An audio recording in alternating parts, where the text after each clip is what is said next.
ఇటీవలి అయోధ్య రాముడి ప్రాణప్రతిష్ఠ అంగరంగ వైభవంగా జరిగింది. యావత్ భారతదేశమంతా రామనామ జపంతో ఊగిపోయింది.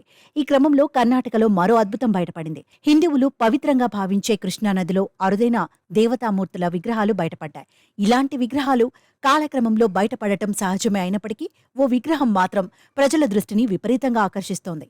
ఎందుకంటే ఆ విగ్రహం అయోధ్యలో ప్రతిష్ఠించిన బాలరాముడి విగ్రహం రూపంలో ఉండటంతో స్థానికులు ఈ విగ్రహాన్ని చూసి షాక్ అవుతున్నారు. రాయచూర్ జిల్లాలో పారుతున్న కృష్ణా నదిలో విగ్రహాలు ఉండటాన్ని స్థానికులు గుర్తించారు.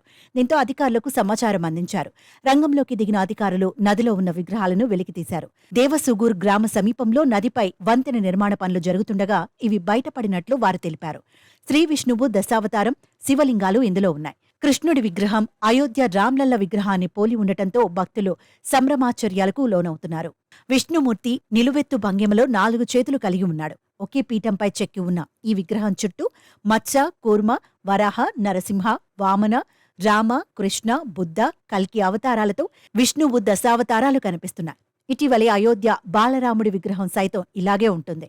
విగ్రహం చుట్టూ చాలా విగ్రహాలు చెక్కారు. ఇక ఈ విష్ణువు 4 చేతులుండగా 2 చేతులలో శంకు చక్రాలు, దిగువ చేతులు ఆశీర్వాదాలను అందిస్తున్నట్లు ఉన్నాయి. ఈ విగ్రహం వెంకటేశ్వరుని కూడా పోలి ఉంది.